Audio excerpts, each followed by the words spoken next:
Tips and tops channel को subscribe करना बिल्कुल फ्री है। सब्सक्राइब करें और इस बेल आइकन को दबाएं हमारे नए वीडियोस सबसे पहले देखने के लिए।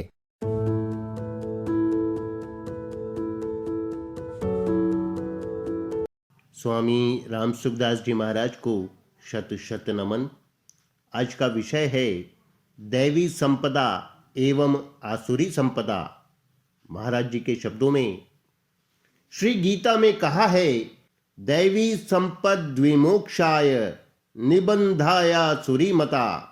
दैवी संपत्ति मुक्ति के लिए और आसुरी संपत्ति बंधन के लिए है। दैवी संपत्ति में दैव शब्द देवता का नहीं परमात्मा का वाचक है। उस परमात्मा की जो संपत्ति है वही दैवी संपत्ति है। जैसे संसार के धन से संसार की वस्तुएं मिलती हैं, इसी प्रकार यह दैवी संपत्ति परमात्मा को प्राप्त कराने वाली है। गीता अध्याय 16 श्लोक 1, 2, 3 में 26 गुण दैवी संपत्ति के हैं। इनको अपने में लावें। संसार में दो प्रकार के पुरुष होते हैं। एक तो सद्गुण सदाचार को मुख्य मानते हैं, दूसरे भगवान के भजन को भगवान को मुख्य मानते हैं। पहले वाले कहते हैं, भगवान के संबंध की, भगवान के भजन की क्या आवश्यकता है।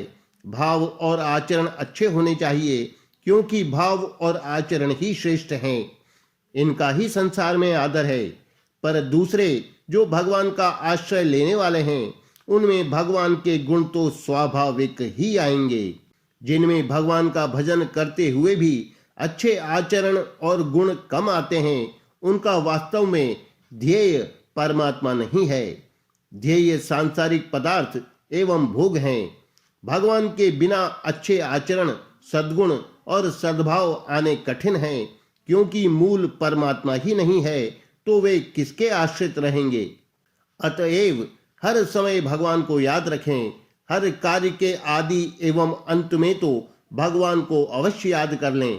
काम करते हुए याद न भी रहे तो हानि नहीं, क्योंकि उस वक्त कार्य में तल्लीनता होने के कारण न परमात्मा याद है न संसार।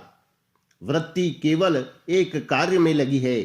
कार्य समाप्त होते ही भगवान को फिर याद कर लें, तो फिर सारा काम ही भगवान का हो जाएगा।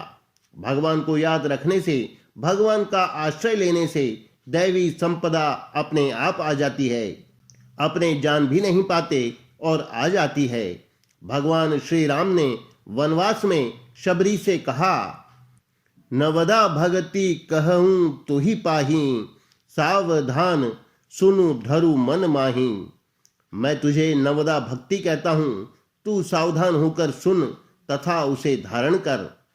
फिर अंत में कहते हैं, सकल प्रकार भगति दृढ़ तोरे। अभी तो सावधानी से सुनने, मन में धारण करने को कहा। फिर कहते हैं, तुम में सब प्रकार की भक्ति दृढ़ है, तो धारण करने को क्यों कहा। इसका उत्तर है, निरंतर सेवन करने से दृढ़ता आती है। अभिप्राय है कि शबरी में नवदा भक्ति तो दृढ़ता से है, पर भक्ति के 9 प्रकार हैं, यह उसे पता नहीं है।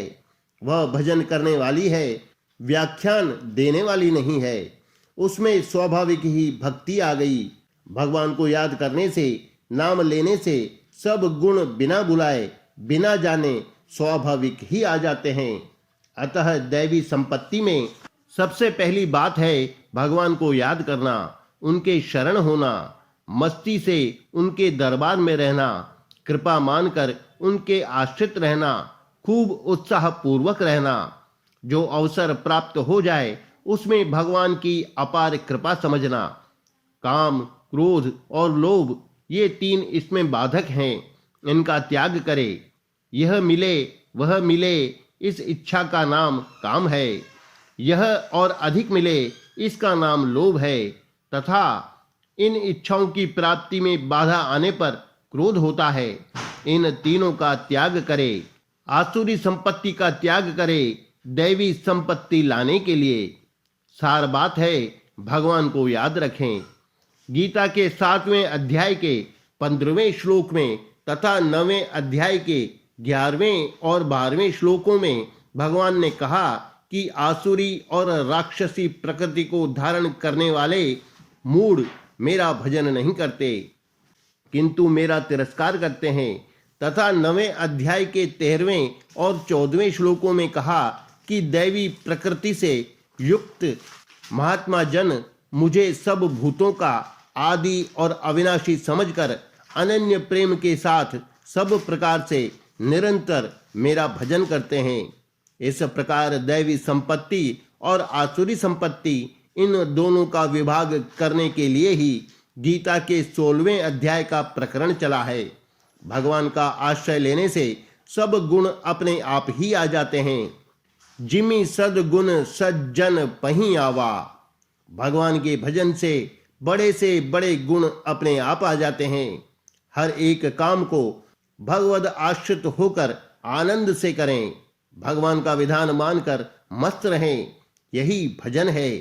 प्रभु का आश्रय लेकर मस्त रहे, फिर सब दैवी गुण अपने आप ही आ जाएंगे।